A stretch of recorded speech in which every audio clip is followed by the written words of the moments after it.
Ma'asyiral muslimin yang dimuliakan Allah Subhanahu wa taala. Bicara tentang huru-hara hari kiamat, berarti kita bicara tentang perkara yang sangat besar sekali. Karena di antara rukun iman yang wajib seorang muslim itu mengimaninya adalah beriman dengan hari akhir. Seorang muslim harus yakin bahwa akan ada hari yang dijanjikan Allah Subhanahu wa taala, kehidupan setelah kematian, dan itu dimulai dengan adanya kehancuran alam semesta. Taib, kita mulai dari tanda-tanda kiamat dulu. Sebenarnya ibu bapak yang dimuliakan Allah Subhanahu wa taala, tanda-tanda kiamat itu sudah hampir banyak bermunculan, terutama tanda-tanda kiamat kecil. Akan tetapi tanda-tanda kiamat besar tentu tidak ada yang tahu kecuali Allah Subhanahu wa taala. Tetapi adanya hari kiamat itu pasti dan pasti akan ada. Memang Nabi SAW tidak menyebutkan kapan tanggalnya, kapan bulannya, dan kapan tahunnya. Nabi hanya menyebutkan harinya saja, hari Jumat. Karena di hari Jumat itu hari di mana Nabi Adam diciptakan, di mana Nabi Adam dimasukkan ke dalam sorga, di mana Nabi Adam diturunkan ke bumi, dan hari itu pula kiamat dibangkitkan di waktu duha. Tapi tanggalnya kapan, bulannya kapan, tahunnya kapan, Allahu a'lam. Kenapa Allah Subhanahu wa taala merahasiakan? Kenapa tidak dijelaskan saja bahwa tanggal sekian, bulan sekian, hari sekian, tahun sekian kiamat? Kenapa pula dirahasiakan? Rahasia adanya kiamat itu sebuah hikmah agar kita persiapan. Dan Allah Subhanahu wa taala berfirman, "Wa tazawwadu fa inna khaira zadit taqwa." Berbekallah kalian, persiapkanlah oleh kalian, dan sebaik-baik persiapan adalah takwa, melaksanakan perintah dan menjauhi larangan. Di zaman Nabi SAW ada Arab Badui. Arab Badui itu Arab yang tidak memiliki akhlak. Jadi kalau di zaman sekarang ada orang gak punya akhlak, itu namanya Badui. Jadi kalau orang Bandung gak punya akhlak, Badui. Jadi orang Badui ini datang kepada Nabi SAW bertanya tentang kapan kiamat. Kata Arab Badui ini, "Ya Rasulullah, mata sa'ah?" Rasul, kira-kira kapan kiamat itu? Nabi SAW tidak mau jawab sampai 3 kali. Setelah kemudian Nabi marah dan mengatakan, "Wa ma a'dadta laha?" Kamu ini bicara kiamat, kiamat, kiamat, apa yang kau persiapkan emangnya? Maka Arab Badui ini mengatakan, "La syai'ah, aku tidak persiapan apapun wahai Rasul, walakin uhibbullaha wa rasul." Tapi aku sangat cinta kepada Allah dan Rasulnya. Kata Nabi SAW, "Idzan anta man ahbabta." Kalau begitu engkau akan bersama idolamu. Dari sini kata para ulama, lihat seluruh para nabi sejak zaman Nuh alaihi salatu wasalam sampai nabi terakhir Muhammad sallallahu alaihi wasallam, semua para nabi dan rasul itu disibukkan oleh kaumnya dengan pertanyaan kapan kiamat. Sejak zaman dulu tuh, kaumnya Nabi Nuh bertanya kepada Nuh, "Nuh, kapan kiamat?" Kaumnya Nabi Ibrahim bertanya kepada Ibrahim, "Ya Ibrahim, kapan kiamat?" Kaumnya Saleh bertanya kepada Nabi Saleh, "Kapan kiamat?" Kaumnya Nabi Musa juga disibukkan Musa dengan pertanyaan kapan kiamat. Seluruh para nabi disibukkan dengan pertanyaan kapan kiamat. Termasuk Rasul kita juga. Rasul, kapan kiamat? Tetapi Dalam hadis yang lain, Nabi SAW pernah ditanya oleh malaikat Jibril kapan kiamat. Nabi SAW hanya menjawab, mal mas'ulu anha bi'a'lama minas sa'il. Orang yang ditanya tidak lebih paham dari orang yang bertanya. Maknanya engkau wahai Jibril, seluruh makhluk ini tidak ada yang tahu kecuali Allah kapan kiamat. Oleh karena itulah maka kalau ada yang meramal bahwa sebentar lagi akan kiamat, kayak dulu ada yang meramal tanggal 12 bulan 12 2012 gitu kan, akan terjadi kiamat. Sekarang sudah 2019 nggak kiamat-kiamat ya. Ada juga yang meramalkan kehancurannya bahwa umat Islam ini setelah usianya 1500 tahun akan kiamat. Ini sudah 1440 tahun, jadi sisanya sedikit ini ya. Tidak ada yang tahu kiamat itu kecuali Allah Azza wa Jalla. Lah karena tidak ada yang tahu persiapan. Tetapi pembahasan malam ini hanya untuk pengetahuan saja. Saya akan lebih khusus fokus kepada tanda-tanda kiamat besar. Kalau tanda-tanda kiamat kecil mungkin setiap hari kita bisa lihat. Seperti Nabi SAW bersabda, antalidal amatu rabbataha, di mana anak menjadi tuan bagi keluarganya, bagi bapaknya, bagi ibunya. Maknanya durhaka anak-anak di zaman sekarang ini ya. Sudah banyak anak-anak durhaka di zaman sekarang. Kemudian juga kata Nabi SAW, ketika yatatawaluna fil bunyan, orang desa sudah sibuk bangun bangunan, bahkan ada yang lebih tinggi bangunannya dibandingkan orang kota. Kemudian juga perempuan-perempuan yang semakin banyak membuka aurat, itu semua tanda-tanda kiamat.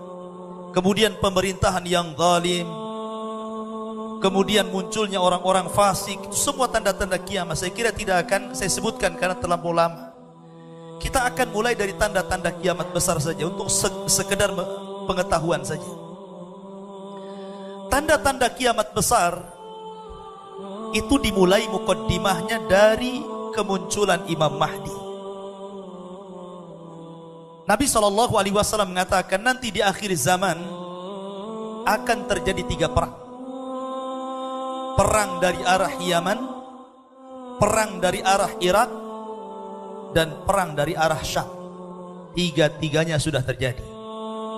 Lihat Irak sekarang, hari-hari perang. Lihat Syam, ya Suriah, hari-hari perang. Bahkan Aleppo itu kota yang dulunya sangat indah, melahirkan para ulama, melahirkan kitab-kitab dunia, sekarang rata jadi tanah. Dan perangnya tidak bisa berhenti sampai sekarang. Kemudian di Yaman, hari-hari ulama dibunuh, dan itu tidak akan dihentikan sampai kiamat dibangkitkan. Perang ini tidak bisa dihentikan, karena Nabi SAW yang bersabda seperti itu, akan terjadi 3 perang di 3 negara ini. Lah ketika kemudian perang-perang ini sudah mulai banyak di mana-mana, korban saling berjatuhan, sebagaimana Rasul mengatakan, tidak tegak hari kiamat hatta kathratul haraj, sampai banyak pembunuhan. Pembunuhan ini mungkin gejalanya karena perang, mungkin karena kejahatan, mungkin karena frustasi, mungkin karena adanya bencana alam. Coba bayangkan seperti tsunami Aceh saja ya. Itu baru 1 lautan ditumpahkan Allah, 200.000 orang mati. Baru 1 lautan Aceh itu ya. Gimana kalau seluruh lautan di Indonesia ditumpahkan ke daratan? Berapa juta jiwa harus melayang di situ? Itu baru tsunami itu. Belum lagi yang kecelakaan, belum lagi yang stres ekonomi, akhirnya minum racun tikus. Orang sekarang ini kematian itu mudah. Lihat di jalan-jalan, kalau nggak nabrak ditabrak. Zaman dulu nggak ada orang mati di jalan karena ditabrak, karena nggak mungkin unta nabrak unta. Itu di zaman Nabi ya. Kalau di zaman sekarang ya mungkin lah mobil, nabrak motor ya. Sehingga hari-hari kecelakaan itu. Dan itu tanda-tanda kiamat. Banyaknya kematian. Lah ketika kemudian banyaknya kematian di mana-mana, termasuk yang paling besar adalah kematian para ulama. Kata Nabi SAW, mautul alim musibatun la tujbar. Kematian orang alim itu musibah yang tidak tergantikan. Kalau hari ini presiden mati, besok sudah ada penggantinya. Tapi kalau ulama mati, susah penggantinya tuh. Ketika Imam Syafi'i mati, nggak ada Imam Syafi'i lagi sampai hari ini. Ketika Imam Ahmad mati, tidak ada Imam Ahmad penerusnya sampai hari ini. Ketika imam-imam madhab meninggal, sampai hari ini tidak ada yang bisa menggantikan posisi mereka. Tapi kalau orang kaya mati, besok ada yang lebih kaya lagi. Kalau pemimpin mati, baru sehari sudah diangkat pemimpin penggantinya. Dari sini musibah yang paling besar itu kematian para ulama. Dan ketika kematian para ulama ini sudah menjalur di mana-mana, di berbagai macam negara, maka ketika kunci ilmu itu hilang, maka akan menyebar kejahilan. Menyebar kejahilan sampai akhirnya yudrasul Islam kama yudrasu wasyuth thawbi, kata Rasul. Di akhir zaman, Islam itu sedikit demi sedikit akan dihapus dari permukaan bumi. Dan lihat hari ini, terkadang orang ditanya tentang hukum-hukum sholat tidak tahu, ditanya tentang hukum-hukum wudhu tidak tahu, ditanya tentang hukum-hukum puasa tidak tahu, ditanya tentang makna syahadat tidak tahu. Dan itu semakin menyebar kejahilan. Ketika kejahilan merata, maka hukum Allah akan diangkat juga. Dan ketika hukum Allah diangkat, yang berlaku hukum jahil, hukum manusia. Ketika itulah Nabi mengatakan, apabila orang-orang jahil diangkat menjadi pemimpin, dia sesat dan orang yang mengikutinya ikut sesat. Lah ketika itu manusia rindu, ingin memiliki pemimpin keadilan yang bisa membawa mereka kepada keselamatan. Mereka menanti-nanti kapan Imam Mahdi muncul. Kapan Imam Mahdi muncul? Rupanya di Indonesia ada Imam Mahdi orang Medan. Ya, tapi nggak usah dipercaya itu. Saya dengar di Medan ada orang ngaku Imam Mahdi. Bukan di Medan juga, di Jawa ada. Bahkan perempuannya namanya Lia Aiden, bukan Lia Edan ya, Aiden. Itu ngaku Imam Mahdi juga, padahal Imam Mahdi laki-laki, kenapa jadi perempuan? Tetapi muqaddimah tanda-tanda kiamat ini, ketika munculnya seseorang yang kata Rasul namanya sama dengan namaku dan nama bapaknya sama dengan nama bapakku, Muhammad bin Abdillah, bukan Lia Eden. Lah, Muhammad bin Abdillah ini muncul ketika terjadi kerusuhan di Syam. Dan Syam sekarang sedang rusuh. Rusuh Syam itu, hari-hari orang mati.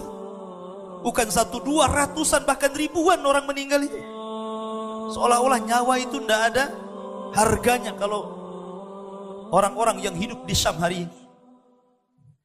Lah ketika manusia semakin merindukan ada pemimpin-pemimpin yang bisa mengantarkan mereka kepada keadilan, disitulah Allah munculkan seseorang yang namanya sama dengan nama Rasul, dan nama bapaknya sama dengan nama bapak Rasul, Muhammad bin Abdillah, atau dikenal dengan Al-Imamul Mahdil Muntadhar.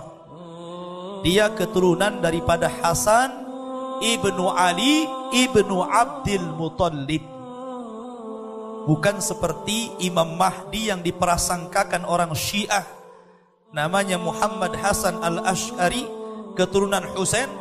Waktu bayi mau dibunuh disembunyikan di sirdap gua di Irak. Sehingga orang-orang Syiah itu setiap hari mereka mengunjungi gua itu yang tertutup, kemudian memukul-mukul, ukhruj ya Mahdi, keluar wahai Mahdi. Yang nggak akan keluar, nggak ada orangnya ya. Tapi itu kan prasangka orang Syiah. Kita ahli sunnah wal jamaah mengakui bahwa Imam Mahdi itu keturunan Hasan ibnu Ali ibnu Abdil Muttalib, keturunan Nabi SAW. Lah ketika Imam Mahdi ini ditunggu-tunggu manusia, Maka ketika itu Saudi Arabia, khususnya Mekah dan Madinah, akan sepi dan tidak ada orang lagi. Kata Nabi SAW, Imaratul Baitil Maqdis kharabu Yathrib. Apabila Baitul Maqdis yang ada di Palestina sana akan menjadi pusat kekuatan kaum muslimin, maka Yathrib akan hancur. Makna Yathrib itu Mekah dan Madinah. Mekah dan Madinah ini akan hancur. Sudah tidak ada orang lagi. Semua akan hijrah ke Palestina. Karena nanti kekuatan kaum muslimin itu ada di situ, di Palestina. Walaupun hari ini Palestina sedang dikepung orang Israel, nanti di akhir zaman Palestina akan kembali ke masa kejayaannya sebagaimana di zaman Umar ibn Khattab dan di zaman Salahuddin al-Ayyubi. Nanti akan kembali ke tangan kaum muslimin, di tangan Imam Mahdi Muhammad bin Abdullah. Lah ketika kemudian Imam Mahdi sudah memimpin kaum muslimin yang ada di Syam, disitulah terjadi perang besar dalam sejarah disebut Malhamatul Kubra. Malhamatul Kubra, malhamah itu diambil dari kata lahmun, daging, ya. Kubra itu besar, artinya daging yang berhamburan. Karena perang di zaman itu sudah tidak pakai lagi perang-perang di zaman sekarang. Nanti akan kembali ke pedang, ke panah, ke tombak, ke unta, ke kuda, sehingga sabet-sabetan, sehingga dibahasakan dalam bahasa Arab itu Malhamatul Kubra. Daging yang berhancuran karena disabet pedang, tombak dan panah. Dan itu perang yang terakhir. Tidak ada perang setelah itu. Sampai-sampai dalam hadis yang panjang sekali, kaum muslimin berhasil mengalahkan orang Yahudi dan Nasrani itu sampai ke jantung kota Romawi. Ke jantung kota Romawi di Roma sana, dan mendapatkan harta rampasan perang banyak. Lah ketika mereka sudah berada di Eropa, ketika itu sudah tidak ada Amerika lagi, karena dalam riwayat cuma ada Eropa saja yang disebutkan. Amerika kemana Allahu alam. Lah ketika itulah maka kaum muslimin mereka dimenangkan dengan kemenangan gemilang.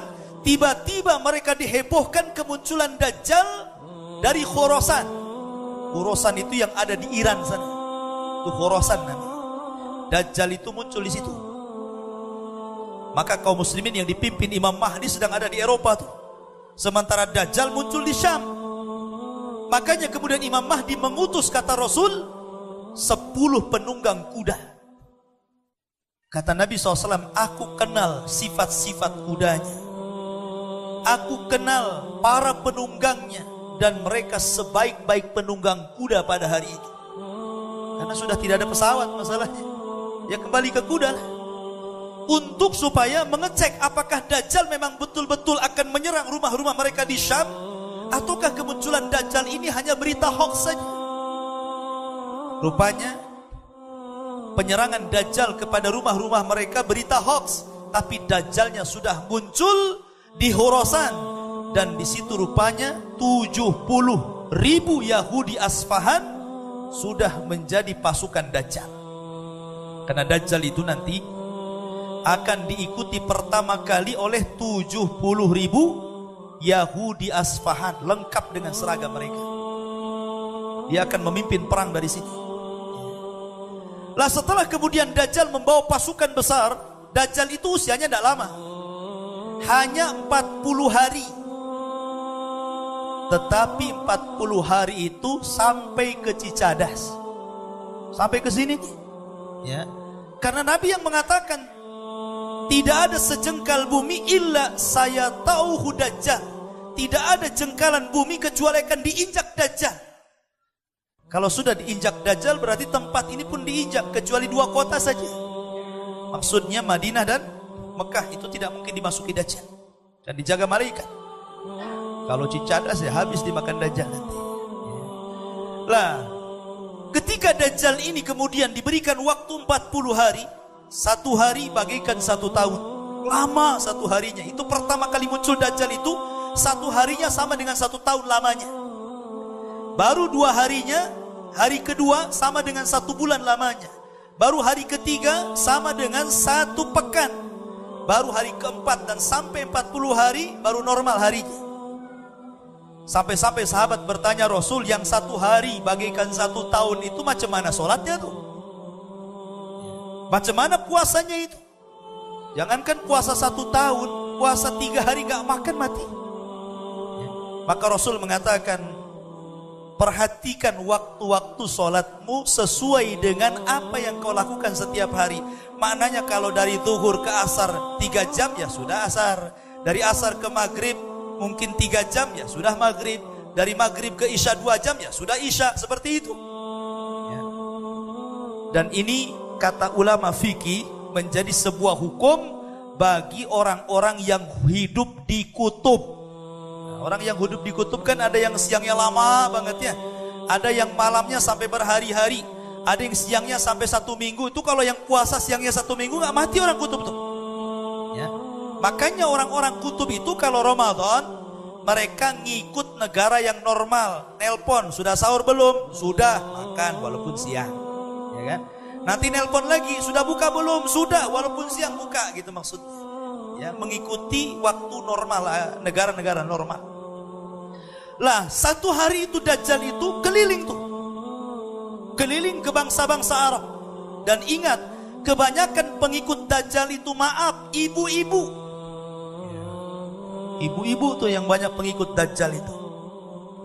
Karena kemunculan Dajjal itu 3 tahun sebelumnya terjadi paceklik hebat. Tahun pertama Allah subhanahu wa ta'ala tahan 1/3 langit untuk tidak hujan. Tahun kedua Allah tahan 2/3 langit untuk tidak hujan.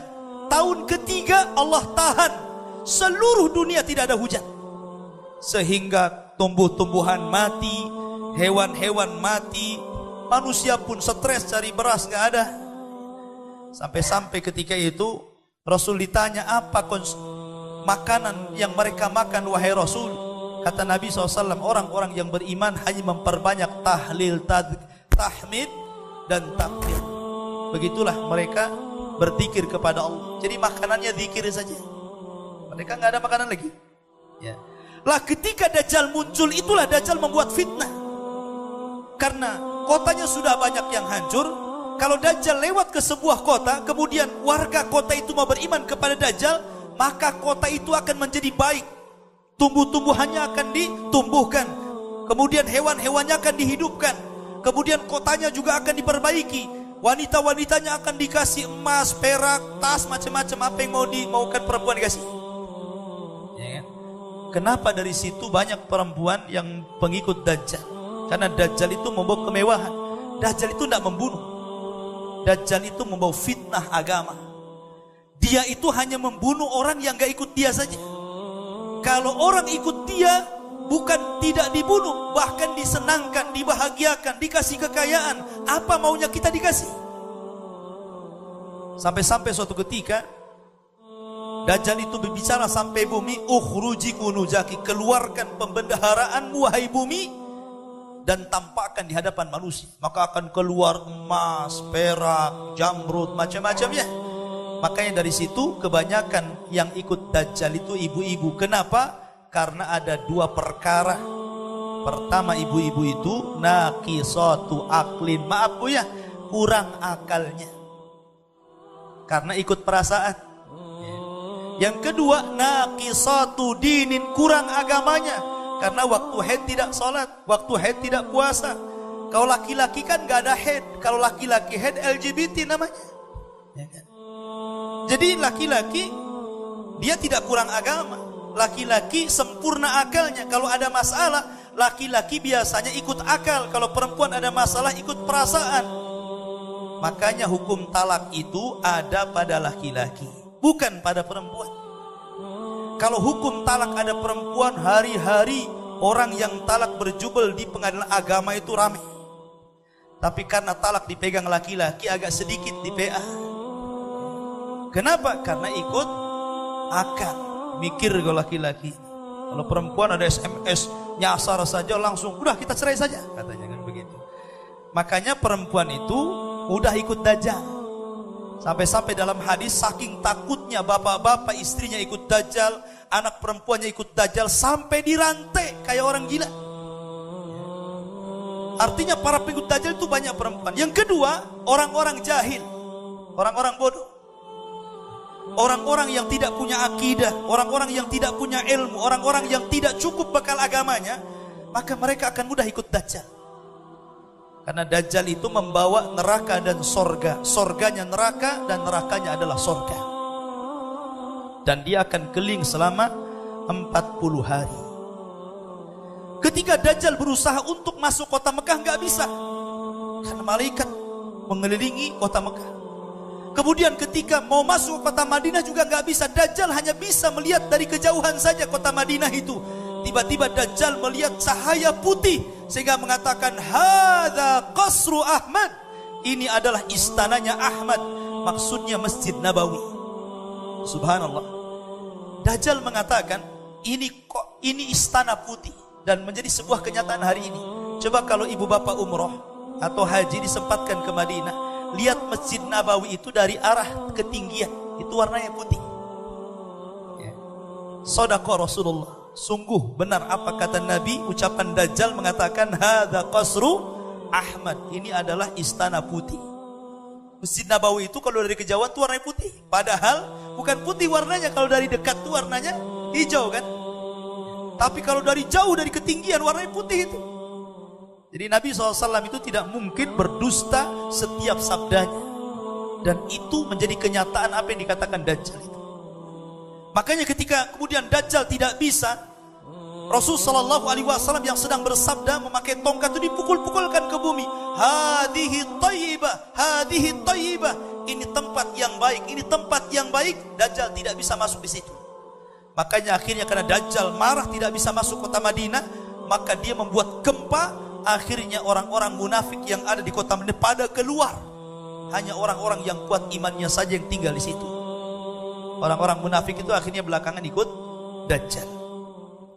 Lah karena Dajjal ini banyak pengikutnya dari bangsa Turuk. Turuk itu bangsa Asia kayak kita ini. Pokoknya Dajjal itu hampir satu dunia ikut dia itu, kecuali orang-orang yang Allah rahmati. Sehingga Imam Mahdi tidak sanggup melawan Dajjal. Terpaksa mereka sembunyi. Sembunyi di mana? Di Bukit Tur. Makanya kenapa dalam Al-Quran itu nama Tur selalu disebut. Wat-Tur wa kitabim mastur. Wat-tini wa zaituni wa turisinin. Selalu disebut dan dijadikan sumpah oleh Allah Tur itu. Karena Tur itu tempat bersejarah. Disitulah Nabi Musa alaihi salatu wassalam mendapatkan mandat Taurat untuk memimpin Bani Israel di Bukit Tur. Di situ pula Imam Mahdi bersembunyi di Bukit Tur itu. Sampai-sampai karena lamanya bersembunyi, kehabisan bekal, sampai-sampai Rasul mengatakan kepala kerbau jauh lebih mulia, lebih berharga dibandingkan ribuan dinar. Karena yang mereka butuhkan makanan bukan uang. Lah akhirnya karena sudah kehabisan makanan, mereka kalau tetap tinggal di situ mati kelaparan. Akhirnya Imam Mahdi kemudian memutuskan, kita kalau tetap di sini kita mati konyol. Bagaimana kalau seandainya kita besok turun dari bukit ini, perang dengan Dajjal, kalah menang, yang penting kita syahid. Lah ketika itulah kompak sepakat kaum muslimin untuk perang habis-habisan. Di waktu subuh itulah, setelah kemudian satu di antara mereka memandangkan azan, tiba-tiba langit gelap. Setelah gelap, tiba-tiba muncul cahaya yang sangat terang sekali. Ketika mereka menoleh ke langit, rupanya ada dua malaikat yang sedang mengapit Isa bin Maryam. Isa turun dari langit. Karena Dajjal tidak bisa dibunuh kecuali oleh seorang nabi. Kata Nabi SAW, kalau Dajjal hidup di zamanku, aku yang akan membunuhnya. Tetapi kalau aku mati dan Dajjal muncul, maka setiap jiwa pasti mati. Ikut Dajjal atau mati. Ya, karena tidak ada yang bisa melawan Dajjal kecuali seorang nabi. Dan yang ditugaskan adalah Nabi Isa. Tapi dia turun bukan sebagai nabi, tapi orang biasa yang dimandatkan dan ditugaskan untuk membunuh Dajjal, membunuh babi, mematahkan salib, dan berhukum dengan hukum keadilan. Sebagaimana Al-Quran sudah mengatakan, bahwa Isa itu tidak dibunuh, Isa tidak disalib, bahkan Isa itu diangkat ke langit dan di akhir zaman akan turun. Itulah bahasa Quran. Ya. Lah Isa inilah akhirnya bergabung dengan tentara Imam Mahdi. Dia yang memimpin perang. Akhirnya ketika kemudian qomat mulai dikumandangkan, kata Imam Mahdi, ya ruhullah, wahai ruh Allah, taqaddam, silahkan jadi imam. Tapi Isa tidak mau. Akhirnya Isa mengatakan setiap kaum itu ada amirnya, silahkan anda saja yang maju. Maka Imam Mahdi jadi imam dan Isa pun ikut syariat Rasul. Masyarul muslimin yang dimuliakan Allah Azza wa Jalla. Lah akhirnya Nabi Isa bin Maryam ini solat di belakang Imam Mahdi. Setelah solat selesai, baru kata Isa ketika dikumpulkan para prajurit, kata Nabi SAW, Isa akan mengusap seluruh wajah tentara itu. Demi Allah, kata Rasul SAW, mereka adalah manusia terbaik waktu itu. Bahagialah orang-orang yang diusap oleh Isa bin Maryam, karena ketika Isa mengusap wajah mereka itu, Isa menyebutkan tingkatan mereka di sorga. Bukan mereka masuk sorga, ya. Menyebutkan tingkatan di sorga. Kalau sudah menyebutkan tingkatan di sorga, ya pasti masuk sorga. Maka Isa bin Maryam ketika itu memberikan 3 pilihan. Ini di bawah Dajjal dan pasukan tuh. Kata Isa bin Maryam, kalian tidak usah turun. Saya memberikan 3 pilihan kepada kalian. Pertama, saya akan berdoa kepada Allah agar Allah mengirim bencana alam, biar bencana itulah yang meluluh lantakkan Dajjal dan para pasukannya. 1. Yang kedua, aku akan berdoa kepada Allah biar Allah membangkitkan pasukan, tapi bukan kalian, biar pasukan ini saja yang akan memerangi mereka sampai habis. Atau yang ketiga, kalian siap perang bersama aku. Aku yang akan memimpin kalian. Aku yang akan membunuh Dajjal dan kalian perangi pengikutnya. Dan aku akan berdoa para pengikut Dajjal tidak sanggup mengangkat pedang sehingga kau tinggal tebas saja kepalanya. Milih mana? Milih yang nomor 3 rupanya. Karena apa? Tinggal tebas masalahnya. Ya kan? Akhirnya milih yang nomor 3, siap perang dipimpin Nabi Isa. Maka turunlah setelah sholat subuh, akhirnya melawan Dajjal. Ketika Dajjal itu melihat Isa, dia tahu dia akan dibunuh Isa, lari dia. Ya. Akhirnya dikejar Isa sampai ke Babil Lut. Babil Lut itu kota di tengah Israel. Di Israel itu ada kota namanya Babil Lut. Disitulah Dajjal itu akan dibunuh, karena orang-orang Yahudi menganggap bahwa Dajjal itu penyelamat mereka. Jadi kalau Islam menunggu-nunggu Imam Mahdi Muhammad bin Abdullah, kalau orang Yahudi itu menunggu Metius ataupun Dajjal, istilah kita, penyelamat mereka. Ya. Nah dari situ Dajjal kemudian dibunuh di Babil Lut oleh Isa bin Maryam. Dan pasukan kaum muslimin sebagaimana doa Isa, tinggal tebas-tebas saja dia. Ya. Akhirnya pasukannya tahu Dajjal mati, mereka tunggang langgang, sembunyi di batu-batu, bisa bicara, heh muslim nih orang kafir di balik saya, bunuh saja dia katanya. Sembunyi di pohon, begitu juga ngomong, sembunyi di lubang. Tidak ada satupun makhluk Allah kecuali bicara, heh muslim kafir di sini, bunuh saja. Kecuali satu pohon namanya Gharqad, gak mau ngomong dia.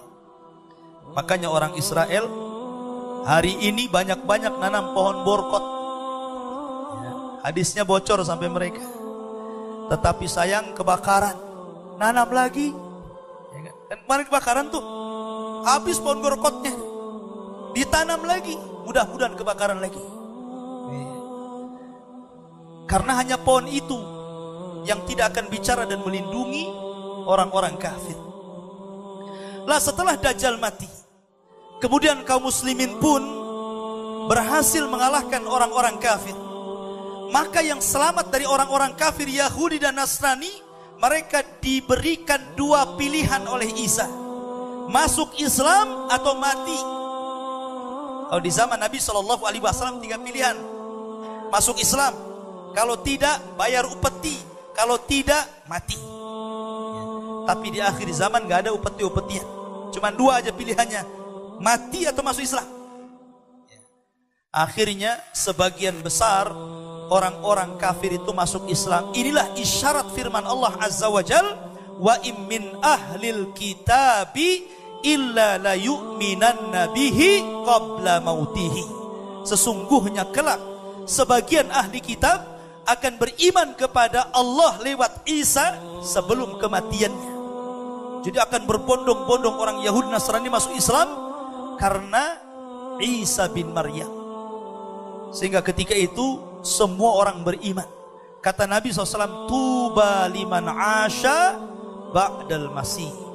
Beruntung orang-orang yang hidup di masa Isa diturunkan Allah Azza wa Jalla. Karena ketika itu Allah jadikan bumi berkah, Allah jadikan langit berkah, dan itu hari-hari yang penuh dengan berkah. Sejak zaman Adam alaihi salatu wassalam sampai akhir zaman, kehidupan yang paling indah itu ketika Isa berada di tengah-tengah kita. Betul-betul dia menegakkan keadilan, tetapi maksudnya mengikuti Islam. Dia tidak menyebarkan agamanya, karena Nasrani itu tidak boleh lagi disebar setelah datangnya Rasul sallallahu alaihi wasallam. Kata Rasul, siapapun orang Yahudi dan Nasrani yang tidak beriman setelah mereka mendengarkan adanya aku diutus, kecuali mereka dimasukkan ke dalam jahanam. Sudah Isya? Kalau dijadwal sampai Isya. Cuman kalau mau lanjut nggak apa-apa. Sampai jam 8. Iya, berarti habis Isya kita lanjut lagi. Kita lanjutkan. Masih membahas tentang silsilah alamat kiamat besar. Kemarin tadi kita bicara tentang masalah Dajjal ya, sampai Dajjal tadi. Ibu bapak yang dimuliakan Allah Subhanahu wa taala, fitnah Dajjal itu lebih besar dibandingkan fitnah harta, lebih besar dibandingkan fitnah keluarga, bahkan lebih besar daripada fitnah perang sekalipun. Dari situlah Nabi SAW mengingatkan kepada kita bahwa tidak ada satupun nabi dari para nabi-nabi sebelum Rasul kecuali mengingatkan umatnya tentang bahayanya fitnah Dajjal ini. Makanya kenapa dalam salat, sebelum Anda mengakhiri salat dengan salam, di situ kita disuruh untuk berlindung dari 4 perkara. Salah satunya fitnah Al-Masihid Dajjal. Kemudian setiap malam Jumat kita disunahkan untuk membaca 10 ayat awal atau akhir dari surah Al-Kahfi, karena itu sebagai perlindungan dari fitnah Dajjal ini. Dan itu dirutinkan setiap sholat kita dan setiap Jumat. Maknanya karena melihat besarnya fitnah Dajjal ini. Tetapi tadi sudah dijelaskan, tidak mungkin kita satu bab saja Dajjal gak akan selesai. Intinya bahwa Dajjal akan mati dan dibunuh oleh Isa bin Maryam. Lah setelah Isa bin Maryam kemudian hidup bersama Imam Mahdi selama 7 tahun. Imam Mahdi kemudian meninggal, karena Imam Mahdi itu berkuasa hanya 7 tahun saja. Habis itu meninggal. Setelah meninggalnya Imam Mahdi, kekuasaan di tangan Isa bin Maryam. Ketika itulah kata Nabi SAW, Isa memimpin dengan keadilan. Banyak orang-orang kafir masuk ke dalam Islam. Tapi hanya selang beberapa tahun, tiba-tiba Allah kejutkan, di mana sebuah benteng besar yang pernah dibangun oleh Dzulqarnain, benteng itu tiba-tiba hancur. Dan di balik benteng itu ada satu makhluk yang sangat kejam, namanya Ya'juj dan Ma'juj. Itu Isa belum mati, baru selesai menghadapi Dajjal dan pasukannya, baru kaum muslimin mendapatkan ketenangan hidup keberkahan langit dan bumi, tiba-tiba benteng itu hancur. Siapa yang menghancurkan? Allah yang mengizinkan. Karena selama ratusan ribu tahun benteng itu tidak mampu dihancurkan, baik oleh luar ataupun oleh dalam. Ada yang mengatakan Ya'juj Ma'juj itu orang Cina katanya. Bentengnya ya tembok Cina itu katanya. Tembok Cina sudah hancur sebagiannya. Ini benteng gak bisa dihancurkan. Dan dalam surah Al-Kahfi, benteng itu terbuat dari besi yang dilumuri oleh tembaga. Kalau tembok Cina bukan dari besi, dari bata yang ditumpuk-tumpuk, dirudal pun hancur. Artinya bahwa itu sebagian orang yang mengatakan Ya'juj Ma'juj itu Cina katanya. Tapi saya katakan tidak benar. Ada yang mengatakan Ya'juj Ma'juj itu pernah keluar. Mereka adalah bangsa Mongolia, bangsa Tatar, yang pernah menghancurkan Baghdad, membunuh kaum muslimin mulai dari anak-anak sampai orang dewasa. Laki-laki perempuan habis dibantai dalam perang Tatar. Ini pun tidak benar.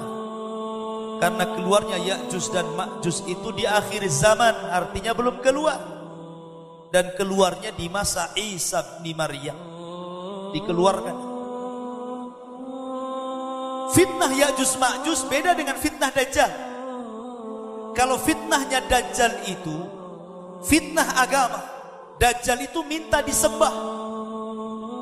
Dajjal itu mengaku Tuhan dan diberikan keanehan sehingga orang percaya itu Tuhan. Bayangkan saja, Dajjal masuk ke sebuah perkampungan. Kemudian kata Dajjal, maukah kalian kuhidupkan bapak ibu kalian? Dan kalau kuhidupkan ibu bapak kalian, maukah kalian menyembah saya? Akhirnya betul Dajjal datang ke kuburan, kemudian mengatakan, keluarlah kalian, semua orang yang di kuburan keluar. Tetapi tentu itu sihir. Akhirnya orang-orang yang di kuburan keluar semuanya dan mengatakan kepada keluarganya, ikutilah dia karena dia adalah Tuhan. Dari situlah banyak orang yang menyembah Dajjal. Tapi fitnahnya Ya'juj Ma'juj tidak. Dia tidak membawa fitnah seperti Dajjal.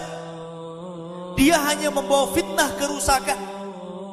Ketika keluar dari benteng itu yang dibuat Dzulqarnain yang disyaratkan dalam surah Al-Kahfi, maka mereka seperti min kulli hadabin yansilun, seperti air bah yang turun dari ketinggian, saking banyaknya. Bahkan Rasul mengatakan jumlah mereka 999 dari mereka banding 1 dari kita. Jadi kalau anda melawan Ya'juj dan Ma'juj, berarti 1 orang melawan 999 Ya'juj Ma'juj. Kira-kira menang atau kalah? 1 lawan 10 aja babak belur, mau 1 pula lawan 999 gitu ya, ya mati. Makanya kata Rasul, kaum ini gak bisa dibunuh, gak bisa diperangi, saking banyaknya. Akhirnya Isa pun bersembunyi lagi. Karena Ya'juj Ma'juj ini ngeri. Dia kanibal. Dia membunuh kemudian memakan bangkainya itu. Tetapi Ya'juj Ma'juj itu bukan hewan. Ya'juj Ma'juj itu bukan makhluk selain manusia. Tidak, mereka manusia. Cuman manusia yang primitif, yang terkurung di sebuah gua. Dan Allah berikan usia yang panjang kepada mereka. Dan Allah berikan keturunan yang banyak kepada mereka. Sampai-sampai satu Ya'juj itu tidak mati sampai punya 1000 keturunan, baru mati ya. Kalau sudah 1000 keturunan baru dia mati itu. Makanya jumlahnya banyak. Menurut pendapat Abdullah bin Abbas radhiyallahu anhu, sehingga ketika benteng itu keluar, kloter pertama keluar, kemudian melintasi sebuah danau namanya Tiberias. Tiba-tiba mereka mendapatkan air diminum habis sampai kering. Kloter kedua bingung, lah ini tadi masih banyak airnya kok nggak ada, saking banyak yang minum. Dan danau itu sekarang penuh airnya, tapi sebentar lagi danau itu akan hilang. Lah Ya'juj Ma'juj ini kalau dikeluarkan kerjanya ngerusak saja dia, membunuh. Ya. Sehingga di luar kabilahnya, di luar Ya'juj Ma'juj kayak kita ini, semua dibantai, semua dibunuh. Yang selamat itu hanya yang bersembunyi bersama Isa bin Maryam. Di mana kembali bersembunyi di Bukit Tur. Lah saking kemudian sombongnya Ya'juj Ma'juj ini karena membunuh seluruh rasnya, di luar kabilahnya. Maka mereka sudah merasa tidak ada manusia yang disisakan kecuali dibunuh. Sombong mereka kepada Allah. Mereka mengatakan qatalna man fil ardi sanaqtulu man fis sama. Kami sudah membunuh orang yang di bumi. Sekarang giliran di langit katanya. Saya bunuh kalian yang di langit. Akhirnya mereka mengarahkan panah tombak mereka kemudian dilesatkan ke langit. Dan Allah takdirkan panah itu disedot ke langit. Padahal berapalah tingginya orang melempar itu. Coba Anda melempar panah ke langit, paling jatuh lagi ke bumi. Tetapi Allah hendak membuat makar. Wa makaru makran, wa makarna makran, wallahu khairul makirin. Mereka hendak membuat makar. Allah punya makar sendiri. Dan Allah sebaik-baik makar. Maka oleh Allah disedot panah itu sampai ke langit, sampai melintasi awak. Tidak ada satupun panah dan tombak kecuali melesat ke langit. Ketika mereka semua naik ke langit, pandangan mereka menunggu panah-panah mereka jatuh. Tiba-tiba Allah Subhanahu wa Ta'ala meletakkan di setiap ujung panah itu darah. Kemudian dibalikkan lagi ke bumi. Seolah-olah Allah hendak menipu Ya'juj Ma'juj dan seolah-olah bidikan mereka telah kena kepada makhluk yang ada di langit. Padahal gak ada satupun yang kena. Tapi Allah hendak membuat makan. Makin sombong lagi. Di bumi sudah dibantai, di langit sudah dibantai. Mau di mana lagi nih katanya? Enggak sombong ya Ya'juj Ma'juj ya. Dari situlah maka Allah Subhanahu wa Ta'ala mengadab mereka. Nabi Isa tidak bisa memerangi, hanya bisa sembunyi. Maka tiba-tiba kemudian ketika mereka sedang tidur, diutus kepada mereka naghab. Naghab itu ulat yang masuk di tengkuknya. Kayak listrik, satu kota Bandung kalau ingin matikan listrik gampang, ambil cabut di gardunya saja kan, mati tuh semua satu kota Bandung tuh. Mana di pusat PLN-nya itu, cabut saja mati semua. Kata Rasul, satu mati semua mati. Jadi kematian Ya'juj Ma'juj itu bukan satu-satu. Bukan ini mati, enggak. Satu mati, semua mati. Kayak nyambut di gardu listrik, semua listrik mati gitu kan. Dan itu kehendak Allah. Allah itu kalau hendak menghancurkan sebuah kaum, tidak perlu mengutus binatang gede-gede, cukup ulat saja. Lihat Ashabul Fil, Abrahatul Asram ketika menyerang Ka'bah, dihancurkan pakai apa? Ababil. Tahu ababil? Burung laut yang warna hitam itu. Kemudian ketika Allah membunuh Namrud mati pakai apa? Nyamuk. Nyamuknya masuk ke hidungnya, kemudian menggigit-gigit otaknya, gak tahan digedor-gedorkan ke tembok, mati akhirnya. Namrud itu orang yang ngaku Tuhan. Raja dunia mati oleh seekor nyamuk. Kemudian kisah yang ada di Yaman yang disebutkan dalam Al-Quran, kisah pemilik dua kebun. Karena mereka sombong, tidak bersyukur kepada Allah, kampung itu akhirnya Allah utus tikus segede kucing untuk menggerogoti bendungan. Akhirnya runtuh bendungannya, banjir, satu kota Yaman habis kena banjir. Akhirnya mereka pun hijrah ke Madinah, ke Yathrib, sehingga keturunannya dari kabilah Khazraj dan Aus belakangan menjadi orang-orang Ansor pembela Nabi. Ya. Itu Nabi. Allah kalau hendak menghancurkan kaum tinggal utus tikus, utus ulat, utus burung, utus nyamuk. Tak perlu buaya, tak perlu gajah, yang kecil-kecil saja kalau Allah mau itu. Kan ini menunjukkan innallaha ala kulli syai'in qadir. Yang kecil saja bisa menghancurkan, apalagi yang besar. Allah itu atas segala sesuatu mampu. Lah akhirnya karena bangkainya di mana-mana Ya'juj Ma'juj ini, siapa yang bisa membersihkan? Jumlahnya banyak. Ya.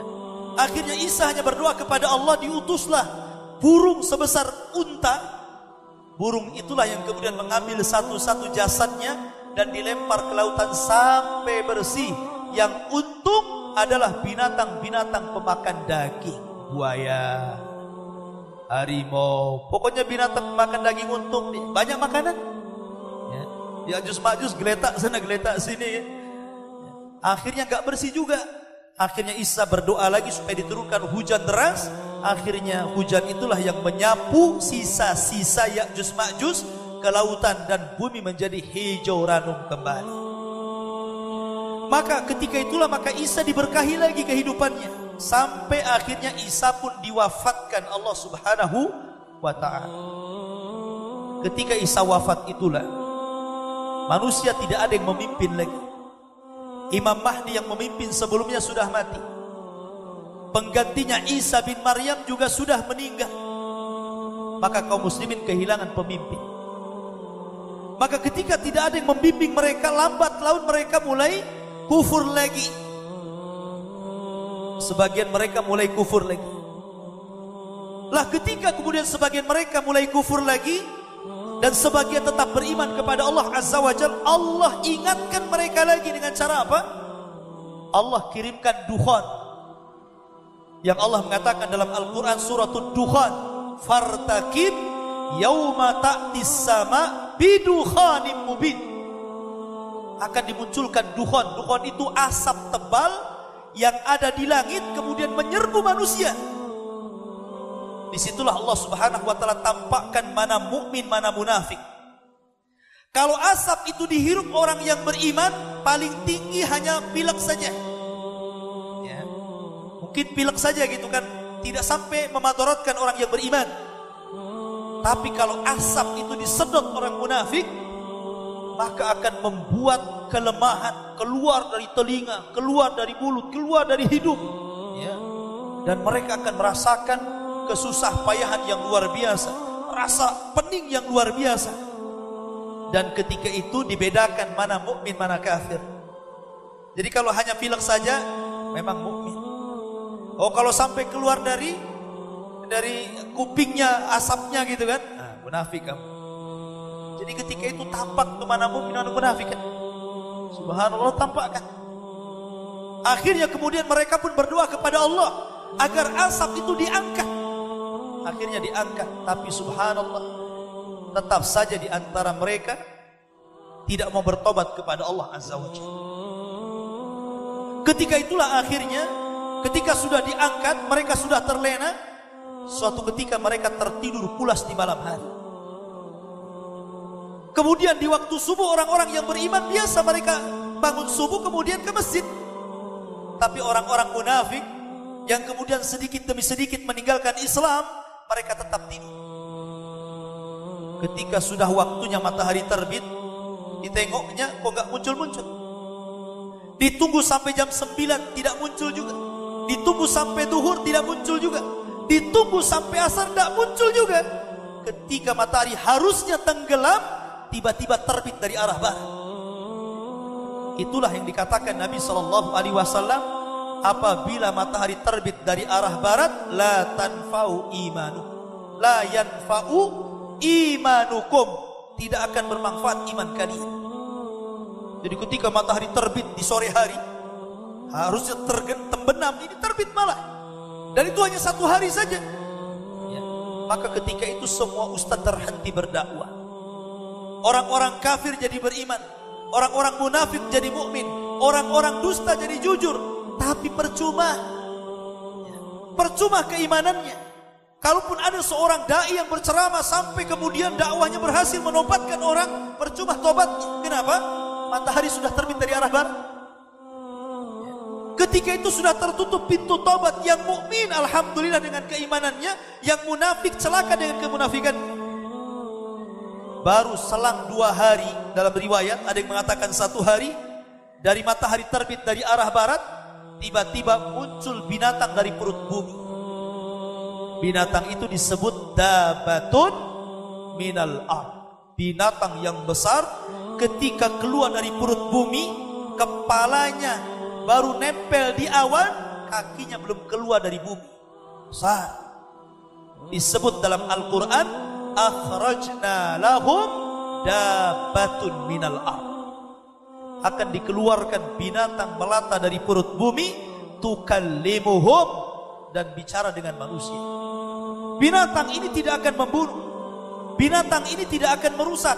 Binatang ini hanya diberikan tugas oleh Allah menstempel orang. Dalam riwayat yang dhaif, yang lemah, binatang ini di tangan kanannya membawa stempel Nabi Sulaiman, dan di tangan kirinya membawa tongkat Nabi Musa. Kalau ketemu orang kafir, dipukul wajahnya sama tongkat, akhirnya gosong. Kalau ketemu orang yang beriman, langsung dicap kepalanya, di jidatnya langsung bercahaya. Dan ketika itu manusia dilupakan tentang namanya. Saya nggak tahu namanya siapa, Anda nggak tahu namanya siapa. Ketika itu sebutan cuma dua, mukmin dan kafir, dan itu dilihat dari tanda wajahnya. Sudah nggak pakai nama lagi, tapi tidak tersinggung karena nggak tahu namanya. Jadi mukmin kafir, mukmin kafir. Mau kemana? Mau jalan-jalan Fir? Mau ke sawah Min? Gitu aja ya. Jadi mukmin kafir, mukmin kafir. Diangkat nama ketika itu, betul-betul diangkat. Hanya mukmin kafir dan tidak tersinggung. Karena ketika itu juga percuma, orang itu tersinggung juga percuma, tobat juga percuma, karena matahari sudah terbit sebelumnya 1 hari. Memang cuma terbit 1 hari saja, habis itu kemudian kembali normal, sehingga manusia hanya sedih 1 hari saja. Mereka sangka mereka masih diterima tobatnya, tapi mereka ditolak tobatnya sesungguhnya.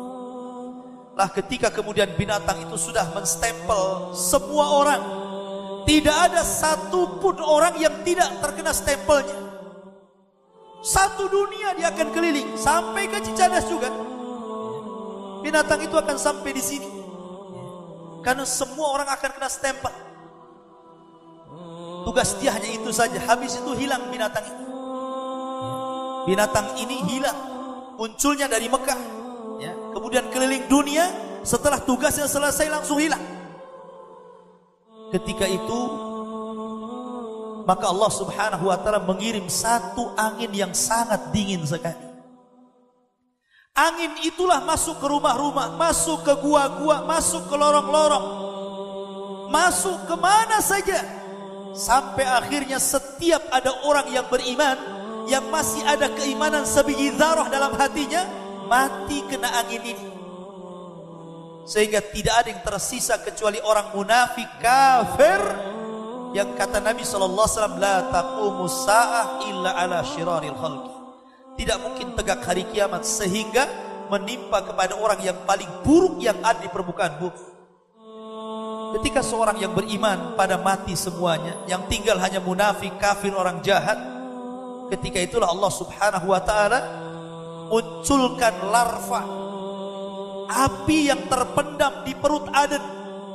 Dan itu sudah sesuai dengan penelitian NASA. NASA itu meneliti dengan satelitnya tentang sabda Nabi SAW bahwa akan keluar api dari Aden Yaman. Rupanya di bawah perut Aden itu memang ada api besar, dan itu sudah lewat penelitian. Akan muncul di akhir zaman api itu, kemudian membakar segala sesuatu kecuali manusia. Tidak dibakar. Ya, kalau kena hutan terbakar, kena binatang terbakar, kena rumah terbakar, tapi sama manusia nggak bakar. Api itu hanya mengikuti di belakang kita saja. Kalau kita jalan, dia jalan. Kita diam, dia diam. Kita jalan lagi, dia jalan. Sampai ketika api itu menggiring semua manusia satu dunia ke satu tempat yang disebut dengan Syam. Kata Nabi, Syam ardu mahsyarin, tempat berkumpulnya manusia di akhir zaman. Ketika satu dunia tergiring dengan api, kemudian berkumpul di Syam, disinilah detik-detik kiamat dibangkitkan. Allah Subhanahu wa ta'ala memerintahkan Israfil untuk meniup sangkakalanya. Yang pertama kali pingsan adalah orang yang sedang memberi minum untanya. Kaget dia, kemudian pingsan.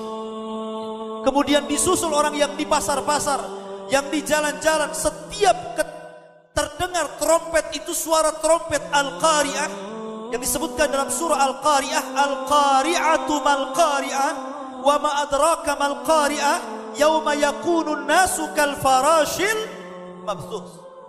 Qari'ah itu suara yang keluar dari trompetnya Israfil, disebut qari'ah bahasa Arab. Keluar qari'ah itu. Setiap yang mendengar qari'ah, suara yang keluar dari trompet Israfil, mereka akan pingsan kemudian mati.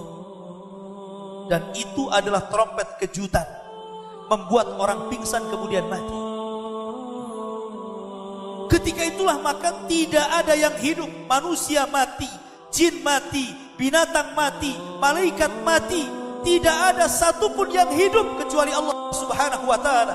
Wa yabqa wajhu rabbika dzil jalali wal ikram. Tidak ada yang tersisa kecuali Allah Subhanahu wa ta'ala. Ketika itulah Allah mengatakan, Anal Malik, saya raja kalian. Aina mulukud dunia, mana raja-raja dunia? Anal Malik, ainal mutakabbirun, saya raja kalian. Mana orang-orang yang congkak ketika menjadi pemimpin-pemimpin dunia? Ketika itulah Allah Subhanahu wa ta'ala berteriak-teriak, saya raja.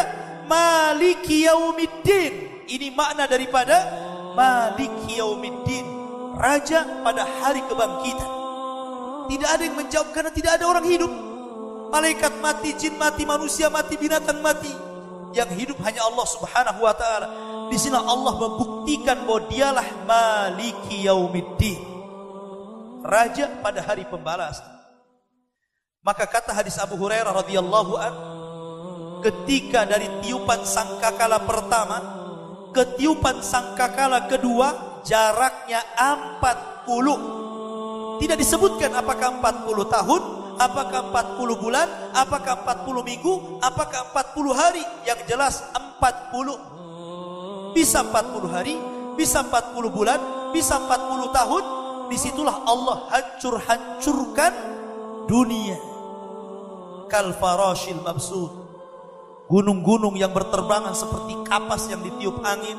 Kemudian lautan yang ditumpahkan ke daratan. Kemudian bintang yang dijatuh-jatuhkan ke dunia. Kemudian langit yang dilipat-lipatkan. Kemudian bumi yang dihancur-hancurkan. Sehingga bumi yang tadinya bulat menjadi rata.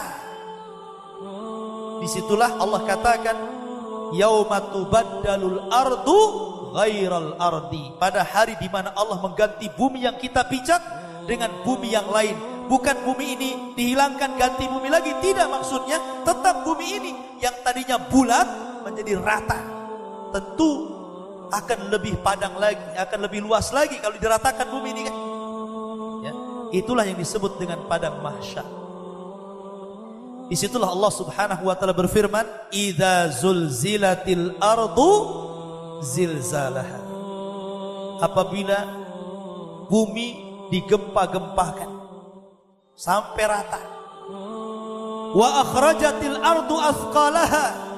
Kemudian beban-beban berat bumi itu dikeluarkan. Maksudnya mayat-mayat yang sejak zaman Adam mati sampai yang terakhir mati itu dikeluarkan. Coba berapa jumlahnya itu ya? Sejak zaman Adam tuh sampai yang terakhir mati itu banyak sekali tuh orangnya itu. Itu dikeluarkan. Wa akhrajatil ardu athqalaha. Dari kuburan-kuburan mereka dikeluarkan. Orang-orang yang beriman ketika mereka dikeluarkan dari kuburan itu, di samping mereka sudah ada istrinya, di samping mereka sudah ada suaminya, di samping mereka sudah ada anak-anaknya, di samping mereka sudah ada orang tuanya. Tetapi dengan syarat amanu, mereka semua beriman. Allah katakan, alladzina amanu wattaba'athum dzurriyyatuhum biimanin alhaqna bihim dzurriyyatuhum. Orang-orang yang beriman, kemudian keimanan diikuti oleh keluarganya, oleh anak-anaknya, oleh orang tuanya, maka kami akan kumpulkan di padang mahsyar jadi satu. Jadi ketika mereka keluar dari kuburan, sudah di sampingnya istrinya, suaminya, anaknya, orang tuanya, keluarga besarnya yang beriman akan dikumpulkan jadi satu. Minimalnya ketika dalam kondisi menakutkan, kalau kumpul itu kan minimalnya menenangkan. Orang Jawa bilang susah senang yang penting ngumpul kan. Kalau udah kumpul itu kan minimal tenang. Tetapi kalau ada satu keluarga tidak beriman, maka mereka akan terpisahkan dari keluarga itu. Jadi orang-orang kafir itu ketika mereka keluar dari perut bumi, itu dijelaskan dalam surah Yasin, ya wailana man ba'atsana mim marqadina. Celaka aku, siapa yang membangkitkan aku? Allah yang membangkitkan kalian. Ketika mereka kemudian muncul dari perut bumi dan dihidupkan kembali, dan Allah Maha mampu menghidupkan kembali, maka mereka kebingungan mencari keluarganya. Akhirnya lari ke selatan, ke utara, ke timur. Disitulah Allah ibarahkan dengan laron yang berterbangan, tidak karuan. Maka orang-orang yang beriman melihat orang kafir seliwar-seliwar kesana kemari mencari keluarganya, mereka hanya mengatakan sebagaimana digambarkan dalam Al-Quran, hadza ma wa'adar rahman wa sadaqal mursalun. Inilah janji Allah, telah benar ucapan para rasul. Makanya ketika di dunia dengar, itu maksudnya. Mereka kemudian lari sana lari sini mencari keluarga, ya ketemu. Yauma yafirul mar'u min akhi wa ummihi wa abi wa sahibatihi wa bani. Ketika saudara lari dari saudaranya, anak dari keluarganya, anak dari ibunya, semua enggak karu-karuan mencari keluarganya. Ketika itulah mereka kebingungan, sampai akhirnya ada satu panggilan di tengah padang mahsyar untuk kumpul di situ, baru semua kumpul di situ. Allah katakan kal jaradil muntashir, seperti belalang yang berhamburan menuju satu pandangan, satu teriakan. Disitulah yang disebut dengan padang mahsyar. Padang mahsyar ini adalah padang yang sangat luas. Padang mahsyar ini Allah berikan sebuah azab yang luar biasa kepada manusia, ujian yang luar biasa. Bagaimana tidak? Matahari didekatkan. Matahari ini di dunia Allah berikan nikmat yang luar biasa. Bayangkan, kalau matahari semakin jauh dari manusia, manusia pasti akan beku. Kalau matahari didekatkan, manusia pasti akan terbakar. Makanya matahari sudah Allah ukur tuh jaraknya biar manusia tidak beku dan biar manusia tidak terbakar. Segitu saja. Sebab kalau matahari menjauh dari manusia ke atas, beku dia. Tapi kalau mendekat, terbakar dia. Lihat bagaimana Allah Subhanahu wa ta'ala sayang dengan kita. Tapi matahari di dunia ini kalau keluar dari garis edarnya, terbakar kita. Tetapi di akhirat matahari itu tidak akan membakar kita. Ya. Matahari walaupun 1 mil itu tidak akan membakar kita. Tetapi matahari itu akan membuat panas bagi kita. Kita seolah-olah tidak pernah mati. Jadi merasakan itu kayaknya panas sekali, itu tidak mati-mati gitu kan. Tersiksa tuh, bayangkan. Dan itu 50.000 tahun. Kecuali 7 golongan yang Allah katakan sab'atun yudhilluhumullahu fi dhillihi yauma la dhilla illa dhilluh. Ada 7 kelompok yang mendapatkan naungan di saat tidak ada naungan kecuali naungan Allah. Salah satunya anak-anak muda yang tumbuh di atas ibadah, imam yang adil, orang yang ketika berzina tidak jadi dan mengatakan saya takut kepada Allah, orang yang bersedekah tangan kanannya, tangan kirinya ke belakang. Ini bukan kinaya, ini bukan hakikatnya. Bukan kalau bersedekah tangan kanan langsung ke belakang tangan kiri. Ini kiasan. Saking banyaknya sedekah itu, dia tidak tahu berapa yang disumbangkan. Jadi kalau kotak infak lewat itu, ambil dompet kerewak langsung masuk gitu kan. Sampai di rumah, berapa ini diinfakkan nih? Tapi susah orang infak itu. Kalau kita ada kotak infak, di dompet itu ada 2 uang, yang satu ada lakbannya, yang satu tidak ada lakbannya. Itu biasanya yang ada lakbannya itu dimasukkan. Walaupun nominalnya sama 100.000. Apalagi kalau nominalnya berbeda, pasti yang paling kecil. Padahal Rasul mengatakan apa? Infak tangan kanan dan tangan kiri gak tahu itu maksudnya kinayah dari banyak berinfak sampai lupa diri. Kalau sekarang kan diingat-ingat. Apalagi orang ria itu biasanya ingatannya kuat. Orang ria itu ingatannya kuat. Walaupun 20 tahun dia nyumbang, itu masih ingat tuh orang ria itu biasanya. Ini dulu saya yang sumbang nih. 100 juta saya masih ingat.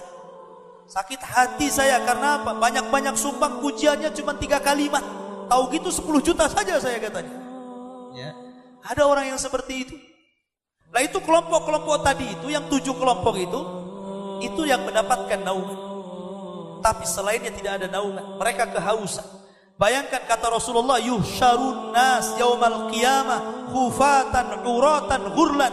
Pada hari kiamat manusia akan dikumpulkan tanpa pakaian, tanpa alas kaki, kembali tidak dikhitan, artinya telanjang bulat. Di dunia saja kita pakai pakaian, kemudian matahari di tengah-tengah siang panas itu luar biasa. Apalagi orang yang sering pakai AC, kalau nggak pakai AC nggak bisa tidur dia. Ada dalam rumah. Gimana matahari 1 mil, sampai Rasul mengatakan saking panasnya keringat itu keluar, ada yang banjir, akhirnya tenggelam selutut, ada yang tenggelam dengan sepusarnya, ada tenggelam dengan kepalanya. Jadi keringat jadi lautan kala itu. Tapi mereka nggak mati-mati. Ya, sengaja dapat siksaan. Kecuali orang-orang yang beriman, Allah lindungi di situ. Lah ketika itulah maka Allah Subhanahu wa taala akan mendatangi mereka dengan jahanam yang sangat besar. Jahanam itu nanti akan ditampakkan di hadapan orang-orang yang berdiri di padang mahsyar, digeret oleh 70 tali kekang. Jadi jahanam itu punya 70.000 tali kekang. Kalau kapal itu digeret pakai tali untuk supaya ke lautannya.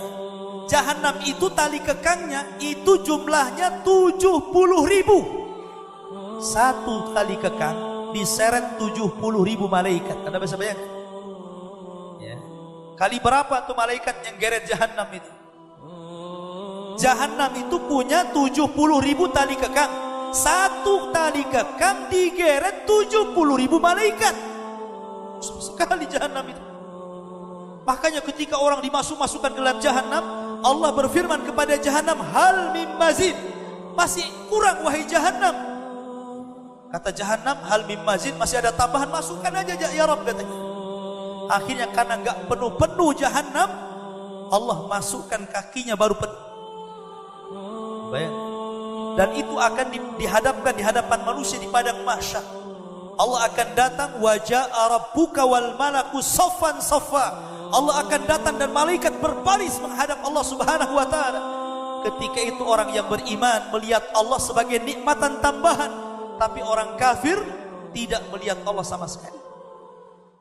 Walaupun ada pendapat yang mengatakan melihat Allah, tapi melihat ketakutan seperti seorang yang sedang menjadi pesakitan di depan hakim yang siap memukulkan sebuah palu di pengadilan, saking ketakutan.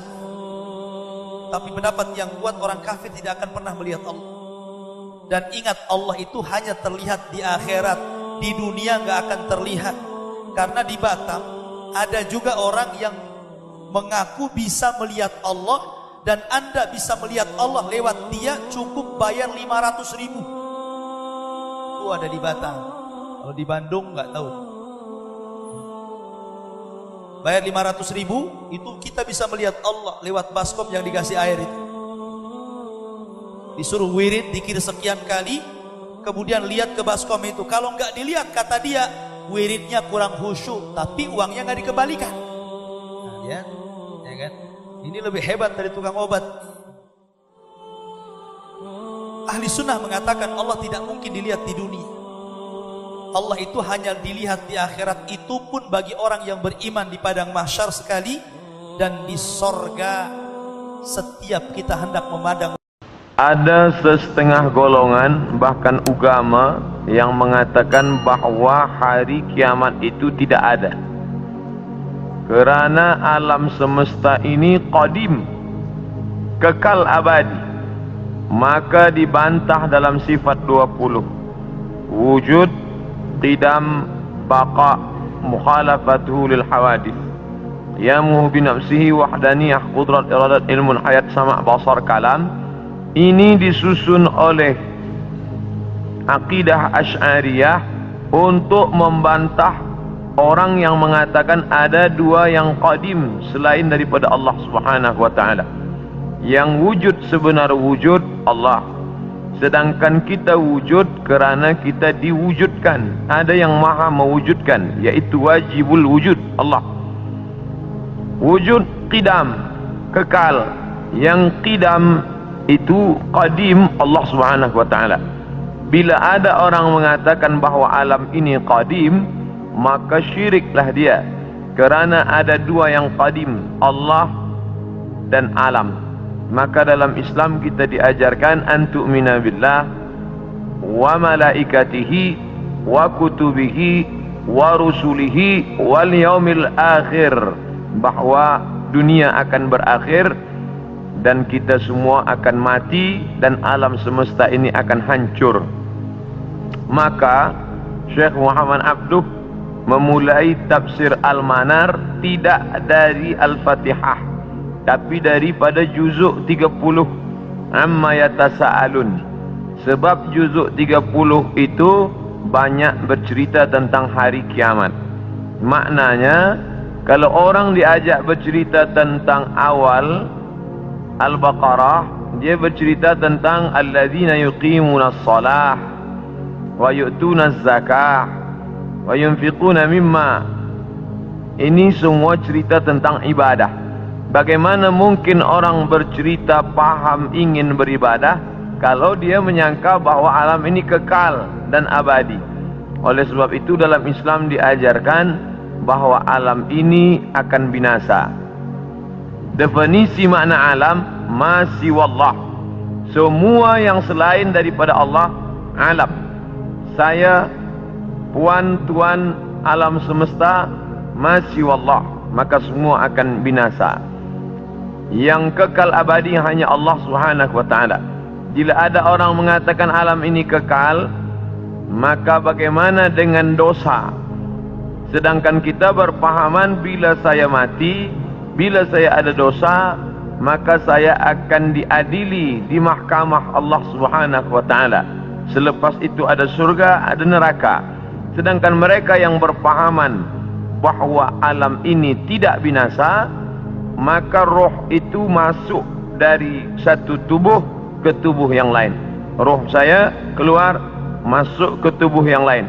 Boleh masuk ke tubuh manusia, jasad manusia, boleh pula jasad haiwan yang dikenali dengan reinkarnasi. Masuk roh dia ke tempat yang lain. Ini di antara pahaman yang meyakini bahawa alam ini tidak berakhir. Maka ada 3 agama yang disebut samawi, sama langit, walaupun sudah mengalami perubahan, tapi ada persamaan kita dengan mereka. Sama-sama percaya Allah, sama-sama percaya ada Rasul Nabi utusan Allah, dan sama-sama bahawa dunia akan kiamat, maka datanglah hari akhirat. Islam, Yahudi, Nasrani, maka mereka disebut dengan samawi kerana ada 3 titik persamaan. Maka bila kita buka Quran juzuk 30 bercerita tentang alam akan berakhir. A'udzubillahi minasyaitonirrajim. Idza as-samaa'u fatarat, ketika langit terbelah. Sekarang ada isu global warming, panas. Mengapa panas dunia ini? Mereka berkata bahawa lapisan yang melindungi kita di atas ozon mengalami penipisan atau bocor. Tapi yang terjadi, kata Allah SWT, idza as-samaa'u fatarat, langit terbelah. Sekarang bila ada batu besar yang akan menimpa kita dari luar, dia tidak akan mungkin sampai ke Kuala Lumpur, sebab dia akan habis, kerana ada lapisan yang dibangun Allah, yang dibina. Dalam Al-Quran dikatakan wa banaina fawqakum sab'an shidada, kami bina di atas itu, ada fawqakum di atas kamu, sab'an 7 lapis, shidada binaan yang kokoh dan kuat. Itulah mengapa kita sampai hari ini aman, tidak ada yang mengganggu dari atas. Dari bawah pula Allah berfirman dalam surat An-Naba juzuk 30 surah yang pertama, wal jibala autada, wal jibal bukit-bukit, autada sebagai pasak. Bila tiang khemah tidak mungkin tumbang kerana ada pasak. Maka bumi ini pun sama dengan kain yang menutup meja. Inilah kerak bumi bagian atas, dia menutup meja. Sebenarnya dia bergerak. Mengapa dia tidak bergerak? Kerana ada paku-paku yang membuat dia terhunjam ke dalam sehingga dia tidak bergerak liar. Maka paku itu adalah wal jibala autada, bukit-bukit sebagai pakunya. Nanti sampai masanya paku itu akan tercabut. Itulah yang disebut Allah wa takunul jibal kal ihnil manfush. Bukit-bukit tercabut seperti bulu kambing dihembus angin. Bulu kambing dihembus angin, manakala bulu kambing dicukur ingin dibuat menjadi baju kain musim sejuk. Kerana orang Arab mengalami rihlatas syita, musim sejuk, wasaif, musim panas. Sejuk bersangatan, haranya bulu kambing yang boleh membuat tubuh menjadi tahan. Mereka cukur bulu kambing, diletakkan di atas tikar, datang angin kencang berhembus. Watakunul jibalu kal ihnil manfush. Bila bulu kambing, bila bukit-bukit yang besar itu tercabut seperti bulu kambing, maka bumi pun bergerak dan kita di atasnya pun bergoncang.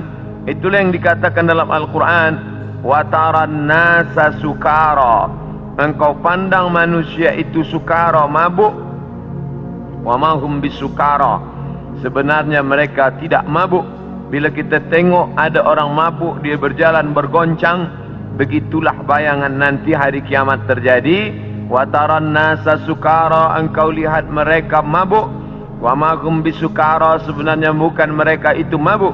Walakin azab Allahi syadid, tapi azab Allah amat sangat keras, sehingga seakan-akan mereka mabuk. Kerana bumi bergoncang, daun-daun bertiup, dan pokok-pokok kayu tumbang. Idza sama'um fatarat wa idzal kawakibun tatharat. Apa yang ada bintang gemintang seperti tasbih yang diputus, maka berjatuhanlah dia. Wa idzal biharu fujirat. 13 tahun yang lampau tsunami menyerang Aceh, meninggal lebih 200.000 orang. Itu baru satu pantai yang naik ke atas. Bagaimana bila idzal biharu fujirat, semua lautan ini naik ke darat? Kita tahu bahawa alam ini lebih banyak laut daripada darat. Nah, laut ini naik ke atas darat. Wa idzal biharu fujirat wa idzal quburu bu'athirat. Ketika yang dikubur dibangkitkan, alimat nafsun, maka saat itu sadarlah diri, ma qaddamat wa akharat, apa yang sudah dia lakukan. Itulah gambaran dalam Al-Quran, dalam banyak surah. Idza syamsu kuwirat, ketika matahari digulung. Idza sama'um fatarat, kita langit terbelah. Dari mulai surat An-Naba sampai An-Nas, itu kebanyakan bercerita tentang hari kiamat. Maka saya sendiri pernah mengajarkan tafsir surah-surah pendek. Kerana dengan mengkaji tafsir surah pendek ini, juzuk 30, membangkitkan rasa takut kepada Allah, memahami bahawa alam ini akan berakhir dan dunia akan kiamat. Nah, yang jadi masalah bila dia terjadi. Maka datanglah seorang sahabat bertanya kepada Nabi Muhammad sallallahu alaihi wasallam, ya Rasulullah, mata sa'ah, bila kiamat itu terjadi? Nabi tak jawab. Itu menunjukkan bahawa Allah tidak berikan wahyu kepada Nabi untuk menetapkan hari, menetapkan hari, bulan, tahun. Nabi tidak menjawab, tapi Nabi balik bertanya, ma'adat talaha, siapa tadi yang bertanya? Manakala Nabi menyampaikan tazkirah, orang ini bertanya, mata sa'ah. Nabi diam saja. Nabi terus berikan tazkirah. Selepas itu baru Nabi tanya, aina sa'il, siapa yang bertanya tadi? Saya, ya Rasulullah. Lalu kata Rasulullah, ma'adat talaha, apa yang sudah kau siapkan untuk hari kiamat itu? Menunjukkan bahawa hari, bulan dan tahunnya tidak diketahui siapapun. Bila hari ini beredar berita bahawa ada tulisan ada orang yang mengetahui hari kiamat, maka bercanggah dengan Quran dan sunnah Rasulullah sallallahu alaihi wasallam. Kerana Nabi tidak pernah membicarakan itu kepada Sayyidina Abu Bakar, Umar, Uthman wa Ali wa an kulli sahabati Rasulillah ajma'in. Sedangkan Al-Quran jelas-jelas, a'udzubillahi minasyaitonir rajim, yas'alunaka 'anis sa'ati ayyana mursaha. Mereka bertanya kepada engkau tentang hari kiamat, bila terjadinya. La ya'lamuha illahu, tidak ada yang tahu kecuali hanya Allah subhanahu wa ta'ala. Tapi masalah tanda-tandanya, maka Nabi banyak bercerita. Tanda-tanda ini dibagi dua. Ada tanda yang bersifat fisik, nampak. Di antaranya ucapan Nabi, tatawul al-bunyan, berlomba-lomba membuat bangunan tower yang tinggi. Itu sudah tampak hari ini. Bahkan Imam San'ani menyebutkan, bila ada binaan, bangunan yang lebih tinggi daripada Jabal Abi Qubais, salah satu tanda hari kiamat. Hari ini kita melihat Jabal Abi Qubais dulu bukit yang paling tinggi di samping Ka'bah. Hari ini Jabal Abi Qubais lah yang paling rendah. Jabal Abi Qubais di belakang bukit Safa. Bila kita naik ke atas bukit Safa, ingin memulai sa'i menghadap ke arah kiblat, tepat di belakang kita Jabal Abi Qubais yang dipotong, dikerat, kemudian di atasnya dibina istana Raja Fahad. Dulu kerana Makkah itu seperti kuali, lalu kemudian di tengah itu Ka'bah, maka bukit-bukit di sekeliling yang paling tinggi adalah Jabal Abi Qubais. Hari ini Jabal Abi Qubais paling rendah, ditambah gedung-gedung tinggi dan Zamzam Tower paling tinggi. Maka ini salah satu tanda fisik yang nampak oleh mata. Lalu kemudian tentang bagaimana seorang ibu antalidal amatu rabbataha, seorang budak hamba sahaya melahirkan tuannya. Ini pun juga physically nampak dia oleh mata. Ada dua makna bahawa seorang hamba sahaya melahirkan tuannya. Yang pertama maknanya, ketika umat Islam berkuasa, lalu kemudian dia menguasai suatu kawasan, maka perempuan-perempuan itu menjadi budak, dan budak-budak ini melahirkan anak-anak yang merdeka. Maka maknanya Islam punya kekuasaan yang luas. Akhirnya ibunya budak hamba sahaya, anaknya orang merdeka. Makna pertama. Sedangkan makna yang kedua adalah antalidal amatu rabbataha, maknanya seorang ibu melahirkan anak dan anaknya menderhaka, sehingga seolah-olah ibu menjadi budak dan anak menjadi tuan. Ini pun fisik, nampak dengan nyata.